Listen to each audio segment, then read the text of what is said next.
જય શ્રી કૃષ્ણ પ્રિય દર્શક મિત્રો, મારી આ યુટ્યુબ ચેનલ શ્રી હરિ ભક્તિ રસમાં તમારા બધાનું હાર્દિક સ્વાગત છે। આજના વિડીયોમાં આપણે ગરુડ પુરાણ સંક્ષિપ્તમાં સાંભળીશું। આપણે ગરુડ પુરાણનો આજે પ્રથમ અધ્યાય સાંભળીશું। ભાદરવા સુદ પૂનમથી લઈને ભાદરવા વદ અમાવસ્યા સુધી જે શ્રાદ્ધના દિવસો હોય છે એ સમય દરમિયાન આપણે પિતૃઓની આત્માની શાંતિ માટે તર્પણ ક્રિયા, પિંડદાન, શ્રાદ્ધ, ભજન કીર્તન, ગીતા પાઠ વગેરે કરાવીએ છીએ। તો તે સમયે આપણે ગરુડ પુરાણ પણ વંચાવવું જોઈએ। એ ખૂબ જ જરૂરી છે। એનાથી પિતૃઓની આત્માને શાંતિ મળે છે, મોક્ષ મળે છે અને આપણે મૃત્યુ પછી મોક્ષ મળે એ માટે પણ આપણા પોતાના માટે પણ આપણે ગરુડ પુરાણ સાંભળવું, વાંચવું ખૂબ જ જરૂરી છે। મૃત્યુ બાદ મનુષ્યની કેવી સ્થિતિ થાય છે, એમને કેવા કષ્ટો ભોગવવા પડે છે, એ બધું આ ગરુડ પુરાણમાં જણાવવામાં આવ્યું છે। વેદવ્યાસજીએ ઘણા ગ્રંથો લખ્યા છે, તેમાંથી આ એક ગરુડ પુરાણનો પણ સમાવેશ થાય છે। એમણે બધું વિસ્તારથી આ ગરુડ પુરાણમાં જણાવ્યું છે। જ્યારે મનુષ્યનું મૃત્યુ થાય છે ત્યારે જે એમની પરિસ્થિતિ હોય છે, જેટલા કષ્ટો પડે છે, એ બધું એમણે વિસ્તારથી ગરુડ પુરાણમાં લખ્યું છે। વેદવ્યાસજી દ્વારા રચાયેલું આ ગરુડ પુરાણ અનુસાર પક્ષીરાજ ગરુડે ભગવાન શ્રી હરિને મનુષ્યલોકના મૃત્યુ પછી જે મનુષ્યને પીડા થાય છે તે કઈ કઈ પીડાઓ ભોગવે છે, કયા નરકમાં જાય છે અને ત્યારબાદ એમની સ્થિતિ કેવી થાય છે તે બધું જાણવાની ઈચ્છા કરી। તેથી ભગવાન શ્રી હરિએ સ્વમુખે ગરુડને બધી કથાઓ વિસ્તારથી જણાવી। યમલોકથી માંડીને કયા કર્મ અનુસાર કયા નરકની યાતના ભોગવવી પડે છે અને પાપીઓની સી દુર્ગતિ થાય છે એ બધું શ્રી હરિએ વિસ્તારથી પક્ષીરાજ ગરુડને જણાવ્યું હતું, જે શ્રી હરિના વાહન છે અને તે બધું આજે આપણે વિડીયોમાં સાંભળવા જઈ રહ્યા છીએ। આજે આપણે પ્રથમ અધ્યાય સાંભળીશું, ત્યારબાદ બીજા બધા અધ્યાયોના વિડીયો પણ હું તમારા માટે લઈને આવીશ। તો ચાલો આપણે શરૂ કરીએ ગરુડ પુરાણ। તો બોલો શ્રી ગણપતિ ગજાનંદ મહારાજની જય, શ્રી વિષ્ણુ ભગવાનની જય। અધ્યાય પહેલો। પ્રાચીન સમયની વાત છે। નૈમિષારણ્ય ક્ષેત્રમાં શૌનક વગેરે ઋષિઓએ અનેક મહર્ષિઓની સાથે 1000 વર્ષ પર્યંત ચાલવાવાળા યજ્ઞને પ્રારંભ કર્યો હતો, જેનાથી એમને સ્વર્ગની પ્રાપ્તિ થઈ શકે। એ ક્ષેત્રમાં સૂતજી પણ આવ્યા, ત્યારે ઋષિઓએ એમનો ખૂબ જ આદર સત્કાર કર્યો, કેમ કે સૂતજી પૌરાણિક કથાઓ કહેવામાં સિદ્ધહસ્ત હતા। એમણે અલગ અલગ રૂપોથી અનુભવ પ્રાપ્ત કર્યો હતો। આ જાણીને ઉપસ્થિત ઋષિઓએ સૂતજીને કહ્યું, તમે અમને આ સૃષ્ટિ, ભગવાન, યમલોક તથા અન્ય શુભાશુભ કર્મોના સંયોગમાં મનુષ્ય કયા રૂપને પ્રાપ્ત કરી શકે છે એ બતાવવાની કૃપા કરો। સૂતજી બોલ્યા, આ સૃષ્ટિના કર્તા નારાયણ વિષ્ણુ છે। તે જ નારાયણ વિષ્ણુ જળમાં રહેવાને કારણે નારાયણ છે, લક્ષ્મીના પતિ છે અને એમણે અનેક અવતાર ધારણ કરીને પૃથ્વી પર અધર્મનો નાશ કર્યો છે અને પૃથ્વીની રક્ષા કરી છે। એમણે રામનો અવતાર ધારણ કરીને લંકાના રાજા રાવણથી ઋષિમુનિઓનો ઉદ્ધાર કર્યો। એમણે નૃસિંહ રૂપનો અવતાર ધારણ કરીને હિરણ્યકશ્યપનો ઉદ્ધાર કર્યો। આ જ ભગવાન વિષ્ણુ સૃષ્ટિના આદિકર્તા, પાલક અને રુદ્ર રૂપમાં સંહાર કરવાવાળા છે। ભગવાન વિષ્ણુએ જ વરાહનું રૂપ ધારણ કરીને પૃથ્વીનો ઉદ્ધાર કર્યો અને મત્સ્ય રૂપમાં અવતાર લીધો। ભગવાન વિષ્ણુનો જ અંશ વેદવ્યાસ છે અને વેદવ્યાસજીએ આ પુરાણોની સૃષ્ટિ કરી છે। વિષ્ણુ ભગવાન રૂપી વૃક્ષ સર્વશ્રેષ્ઠ વૃક્ષ છે। એનો દ્રઢ મૂળ ધર્મ છે, વેદ એની શાખાઓ છે, યજ્ઞ એના ફૂલ છે અને મોક્ષ એનું ફળ છે। આ પ્રકારે ભગવાન વિષ્ણુ જ આખી તપસ્યાના ફળ અને મોક્ષને આપવાવાળા છે। એક વખત ભગવાન રુદ્રને પાર્વતીજીએ પૂછ્યું કે તમે તો ખુદ ભગવાન છો, સૃષ્ટિના કર્તા, પાલક અને સંહારક છો, છતાં પણ તમે કોનું ધ્યાન કરતા રહો છો? તમારાથી મોટું કોણ છે જેનું તમે ધ્યાન કરો છો? પાર્વતીજીના મુખથી આ સાંભળીને ભગવાન શિવે કહ્યું કે હું આદિદેવ ઋષિઓનું ધ્યાન કરું છું. વિષ્ણુ જ પરમ અને મહાન છે. એમનું ધ્યાન કરીને હું ખુદમાં તલ્લીન રહું છું. આ પ્રકારે શૌનકજીએ જ્યારે સૂતજીને પૂછ્યું તો એમણે જવાબ આપ્યો કે ભગવાન વિષ્ણુ જ બધા કર્મોનો આધાર છે. એ બતાવીને એમણે કહ્યું કે શિવજીએ પાર્વતીને કહ્યું કે હું પરમ બ્રહ્મનું ચિંતન કરું છું. આ પરમ બ્રહ્મ ભગવાન વિષ્ણુ જ છે. હું વિષ્ણુનું જ ચિંતન કરું છું. ભગવાન વિષ્ણુ જ અનેક રૂપમાં અવતાર લે છે. એમણે જ રામ, કૃષ્ણ, વારાહ, નૃસિંહ વગેરેના રૂપમાં અવતાર લઈને ધર્મની રક્ષા કરી છે. રામના રૂપમાં એમણે રાક્ષસોનો નાશ કર્યો છે અને કૃષ્ણના રૂપમાં દુષ્ટ પ્રવૃત્તિવાળા લોકોનો વિનાશ કરીને ધર્મની સ્થાપના કરી છે. શિવજીએ આગળ કહ્યું કે હે પાર્વતી, વારાહ રૂપમાં વિષ્ણુએ જ પૃથ્વીનો ઉદ્ધાર કર્યો છે અને નરસિંહ રૂપમાં ભક્ત પ્રહલાદની રક્ષા કરીને હિરણ્યકશ્યપનો ઉદ્ધાર કર્યો છે. હું પોતાના નેત્ર બંધ કરીને એમનું ચિંતન કરું છું. આ પ્રકારે ભગવાન વિષ્ણુની મહિમાને સાંભળીને જેમ કે શંકરે ભગવતી પાર્વતીને બતાવી હતી તેમજ ઋષિઓની ઉત્સુકતા અન્ય વિષયોમાં જાગૃત થઈ. ઋષિઓએ સૂતજીને પૂછ્યું, ભગવન, તમે ભગવાન વિષ્ણુના મહત્વને સ્થાપિત કરીને જે કંઈ પણ કહ્યું તે ભય મુક્ત કરવાવાળું છે, પરંતુ તમે સંસારના દુઃખ અને કષ્ટોને નષ્ટ કરવાવાળા ઉપાય બતાવો. તમે આ લોક તથા પરલોકના કષ્ટોનું વર્ણન કરવામાં કુશળ છો. અમને બતાવો કે યમરાજનો માર્ગ કેવો થાય છે અને ત્યાં મનુષ્યને કેવી કેવી યાતનાઓ મળે છે. ઋષિઓના આ પ્રશ્ન સાંભળીને સૂતજી બોલ્યા કે જે વૃત્તાંત ભગવાન નારાયણે ગરુડજીના પૂછવા પર એમને બતાવ્યું હતું તે હું તમને બતાવું છું. યમનો માર્ગ અત્યંત દુર્ગમ માર્ગ છે, છતાં પણ હું તમારા લોકોના કલ્યાણ માટે એનું વર્ણન કરું છું.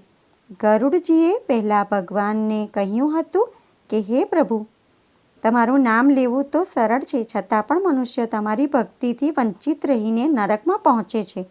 તમારી ભક્તિના અનેક માર્ગ છે, એમની અનેક ગતિઓ છે અને તમે મને એ બતાવ્યું પણ હતું.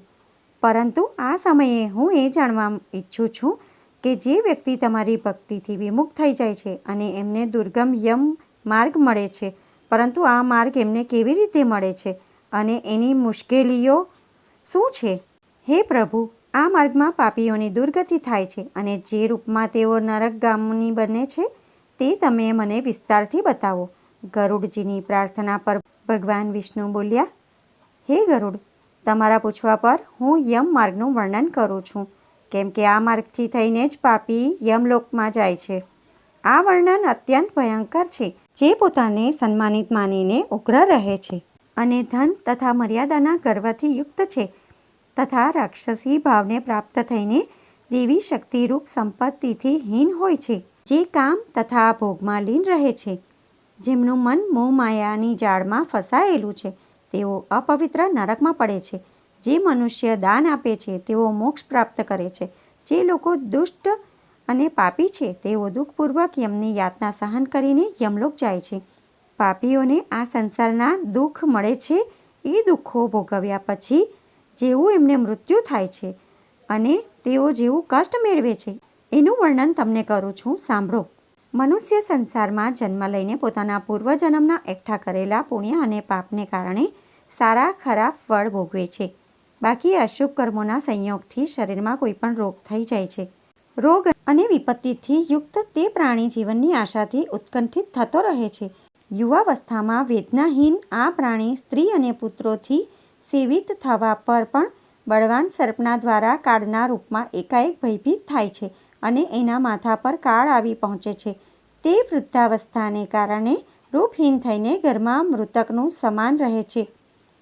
તે ગૃહસ્વામી દ્વારા અપમાનયુક્ત આહારને કૂતરાની સમાન ભોજન કરે છે. રોગ અને મંદાગ્નિને કારણે ખોરાક ઓછો થઈ જાય છે અને ચાલવા હરવા ફરવાની શક્તિ ઘટી જાય છે.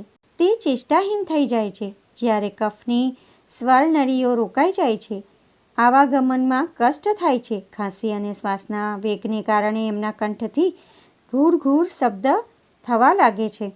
ત્યારે તે ચેતનાહીન રહેવાને કારણે ચારપાઈ પર પડીને વિચારે છે અને બંધુ વર્ગથી ઘેરાયેલો હોવાને કારણે પ્રાણી મૃત્યુની નજીક આવતો રહે છે.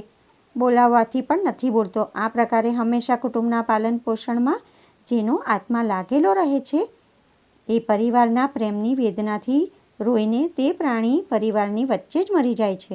હે ગરુડ, મૃત્યુના સમયે દેવતાઓની સમાન પ્રાણીની પણ દિવ્ય દૃષ્ટિ થઈ જાય છે. તે સંસારને પ્રભુમય જુએ છે અને કશું પણ બોલવામાં અસમર્થ થઈ જાય છે. ઇન્દ્રિયોની વ્યાકુળતાથી ચૈતન્ય પ્રાણી પણ મૂળની સમાન થઈ જાય છે. આ કારણે નજીક આવેલા યમદૂતોના ભયથી પોતાના સ્થાનથી ચલાયમાન થઈ જાય છે. જ્યારે પ્રાણી વગેરે પાંચેય તત્વ પોતાના સ્થાનથી ચાલે છે ત્યારે મરતા સમયે પાપીની એક ક્ષણ પણ કલ્પની સમાન વીતે છે. 100 વીંછીઓના કરડવાથી જે પીડા થાય છે એવી જ યાતના વ્યથા શ્વાસોથી નીકળતા સમયે થાય છે. યમદૂતોના ભયથી એ જીવના મોંથી લાળ અને ઝાગ પડવા લાગે છે. તેથી પાપીઓના પ્રાણવાયુ ગુદાના માર્ગથી નીકળે છે. પ્રાણ નીકળતા સમયે પ્રાણીઓને યમદૂત મળે છે, જે ક્રોધથી લાલ નેત્રવાળા ભયાનક મુખ, પાશ અને દંડ લઈને હોય છે તથા નગ્ન શરીર અને દાંતને પીસે છે.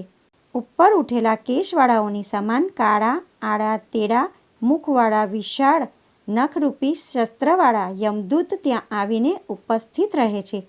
એ દૂતોને જોઈને ભયથી તે પ્રાણી મળમૂત્રનો ત્યાગ કરવા લાગે છે. આ અવસ્થામાં હાય હાય કરતો કરતો જીવ શરીરથી નીકળીને અંગૂઠાની સમાન શરીરને ધારણ કરે છે અને મોહવશ પોતાના ઘરને જુએ છે. એ સમયે યમદૂતો દ્વારા પકડાઈ જાય છે. એ અંગુષ્ઠ માત્ર શરીરને યાતનારૂપી શરીરથી ઢાંકીને ગળામાં દોરડી બાંધીને યમદૂત આ પ્રકારે લઈ જાય છે. જેમ અપરાધી પુરુષને રાજા સૈનિક પકડીને લઈ જાય છે તેમ યમદૂત આ પ્રકારે એ જીવને લઈ જઈને માર્ગમાં ધમકી આપે છે તથા નરકોના ભયાનક દુઃખોનું વર્ણન વારંવાર કરતા જાય છે. તેઓ એટલે કે દૂત કહે છે, અરે દુષ્ટાત્મા, તું જલ્દી ચાલ, તારે યમલોક જવાનું છે અને કુંભીપાક વગેરે નરકોનો ઉપભોગ કરવાનો છે. તેથી તું મોડો ના કર. યમદૂતોની આવી વાણીને સાંભળતો તથા પોતાના બંધુવર્ગોના વિલાપને સાંભળતો તે જીવ હાય હાય કરે છે. યમદૂત અનેક પ્રકારના કષ્ટ આપે છે. એ યમદૂતોના ધમકાવાથી એનું હૃદય વિદીર્ણ થઈ જાય છે. તે પ્રાણી ભયથી ધ્રુજે છે અને પોતાના પાપોનું સ્મરણ કરતો કરતો યમ માર્ગથી જાય છે. યમ માર્ગમાં કૂતરાથી કરડાવવામાં આવે છે. જ્યારે માર્ગમાં ભૂખ અને તરસથી પીડિત થાય છે. સૂર્યના તેજ અને હવાની પ્રબળતાથી તપ્ત બાલુમાં ચાલવું પડે છે. છાંયડો અને વિશ્રામ રહિત માર્ગમાં ચાલવાથી અસમર્થ થઈ જાય છે. ત્યારે એ જીવને ચાબુકથી મારીને યમદૂત ઘસડે છે. એવા મુશ્કેલ માર્ગમાં ચાલવાથી તે થાકીને પડી જાય છે, મૂર્છા ખાય છે, ત્યાં ફરી ઉઠે છે. આ પ્રકારે તે જીવ અંધકારમય યમલોકમાં પહોંચી જાય છે. તે જીવ 3 અથવા 2 મુહૂર્તમાં યમલોકમાં પહોંચાડવામાં આવે છે. તે યમદૂત એમને ઘોર નરકની યાતના આપે છે અને એના પાપોનું ફળ આપે છે. યમલોકમાં પહોંચીને તે જીવ યમરાજના દર્શન તથા 1 મુહૂર્તમાં ઘોર નરકોની યાતનાને જોઈને યમરાજની આજ્ઞાથી ફરી મનુષ્યલોકમાં આવે છે. અહીંયા આવવા પર પુનઃ પોતાના પૂર્વ શરીરમાં પ્રવેશ કરવાની ઈચ્છા કરે છે, પરંતુ યમદૂત એને પાશમાં બાંધીને રાખે છે. આ કારણે તે ક્ષુધા તૃષાના દુસ્સહ દુઃખને સહન કરીને અને વિકળ થઈને રોવે છે. ત્યારે મૃત્યુના સ્થાન પર પુત્રો દ્વારા આપવામાં આવેલા પિંડને અને મરવાના સમયે આપવામાં આવેલા દાનને જ તે જીવ ખાય છે. ત્યારે પણ એ પાપી જીવની તૃપ્તિ થતી નથી. એના પુત્રો દ્વારા આપવામાં આવેલા દાન, શ્રદ્ધા અને જલાંજલિથી પાપી રૂપના કારણે તૃપ્તિ થતી નથી. આનાથી પિંડદાન આપવા પર પણ તે ભૂખથી વધારે વ્યાકુળ થઈ જાય છે. જેનું પિંડદાન નથી હોતું તે કલ્પભર પ્રેત યોનિમાં રહીને નિર્જન વનમાં દુઃખપૂર્વક ભ્રમણ કરે છે. વગર ભોગ કર્મના ભય કરોડો કલ્પ સુધી પણ નથી જતો અને યમની યાતના ભોગવ્યા વગર મનુષ્યનો જન્મ પણ નથી થતો અને એમને આ યોનિમાં ભટકવું પડે છે. હે ગરુડ, એ પિંડના પ્રતિદિન 4 ભાગ થાય છે. એમાંથી 2 ભાગ પંચભૂતો માટે હોય છે, જેનાથી દેહની પુષ્ટિ થાય છે. ત્રીજો ભાગ યમદૂતોને મળે છે, અને ચોથો ભાગ એ પ્રેતને ખાવા મળે છે. આ પ્રકારે પ્રેતને 9 દિવસ સુધી પિંડદાન ખાવા મળે છે. 10મા દિવસે પિંડદાનથી પ્રેતનું શરીર નિર્મિત થાય છે અને ચાલવામાં સામર્થ્ય થાય છે. પક્ષીઓમાં શ્રેષ્ઠ પૂર્વ શરીરના બળી જવા કે નષ્ટ થઈ જવા પર પુત્ર દ્વારા આપવામાં આવેલા પિંડોથી એ જીવને દેહ મળે છે. તે જીવન હાથભરનું શરીર મેળવીને યમલોક માર્ગમાં પોતાના શુભ અશુભ કર્મોને ભોગવે છે. હવે હું 10 દિવસના આપવામાં આવેલા પિંડથી જે પ્રકારે શરીર બને છે એને કહું છું. પ્રથમ પિંડના પિંડથી માથું બને, બીજા દિવસના પિંડથી ગરદન અને ખભો, ત્રીજા દિવસના પિંડથી હૃદય બને છે, ચોથા દિવસના પિંડથી પીઠ, પાંચમા દિવસના પિંડથી નાભી ઉત્પન્ન થાય છે, છઠ્ઠા દિવસના પિંડથી કમર, ગુદા, લિંગ, ભગ અને માંસના પિંડ વગેરે બને છે, સાતમા દિવસના પિંડથી હાડકાં વગેરે બની જાય છે અને 8મા 9મા દિવસના 2 પિંડોથી જાંઘ અને પગ ઉત્પન્ન થાય છે. 10મા દિવસના પિંડથી એ શરીરમાં ક્ષુધા તૃષાની ઉત્પત્તિ થાય છે. પિંડથી ઉત્પન્ન શરીરનો આશ્રય લઈને ભૂખ તરસથી પીડિત એ પ્રેત 11મા અને 12મા દિવસના શ્રાદ્ધને 2 દિવસ ભોજન કરે છે. 13મા દિવસે યમદૂતોથી બંધાયેલો આ જીવ બંધાયેલા વાનરની સમાન એકલો સંસારમાં આવે છે. હે ગરુડ, વૈતરણને છોડીને ફક્ત યમલોક 86,000 યોજન વિસ્તીર્ણ છે. હવે આ જીવનને પ્રતિ દિવસ 24 કલાકોમાં ક્રમશઃ 247 યોજન યમદૂતોની સાથે સતત ચાલવું પડે છે. ચાલવાવાળા આ માર્ગમાં અંતમાં 16 ગ્રામ પડે છે અને એને લાંઘકર સુધી ધર્મરાજના નગરમાં તે પાપી જીવ પહોંચે છે. એ નગરોના નામ છે સૌમ્યપુર, સૌરીપુર, નગેન્દ્ર, ભવન, ગંધર્વ, શૈલાગમ, ક્રૌંચ, ક્રૂરપુર, વિચિત્ર ભવન, દુઃખદ, જ્ઞાનાક્રંદપુર, સુતપ્ત ભવન, રૌદ્રનગર, પર્યાવર્ષણ, શીતાદય, બહુભીતિ. એમની આગળ યમપુર છે. યમના પાશમાં બંધાયેલો તે પાપી જીવ માર્ગમાં રોતો રોતો પોતાના ઘરને છોડીને યમલોક જાય છે. યમલોકમાં જવાવાળો મનુષ્ય અનેક કષ્ટોને સહન કરતો કરતો પીડિત થતો રહે છે. એની પીડાનો અંત નથી થતો. તે પોતાના કર્મોના વિષયમાં ચિંતન કરતો કરતો અનેક દુઃખ ભોગવે છે. આના પર પણ જો તે ફરીથી જન્મ પ્રાપ્ત કરે છે ત્યારે એ જ પ્રકારે ભગવાનને ભૂલીને કર્મ કરે છે. ગરુડ પુરાણ પ્રથમ અધ્યાય સમાપ્ત. તો બોલો શ્રી વિષ્ણુ ભગવાનની જય. તો ભક્તો, આજના પહેલા અધ્યાયમાં આપણે જાણ્યું કે મનુષ્ય મૃત્યુ પછી કેટલી યાતનાઓ ભોગવે છે. આ એની યાતનાની શરૂઆત છે.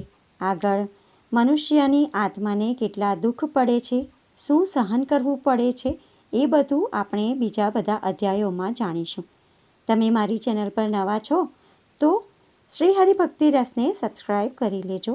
આગળના અધ્યાયો સાંભળવા માટે સબસ્ક્રાઈબની બાજુમાં જે ઘંટીનું નિશાન આવે છે એના પર બધા પર ક્લિક કરજો, જેથી મારા બધા વિડીયોની તમને જાણકારી મળતી રહે.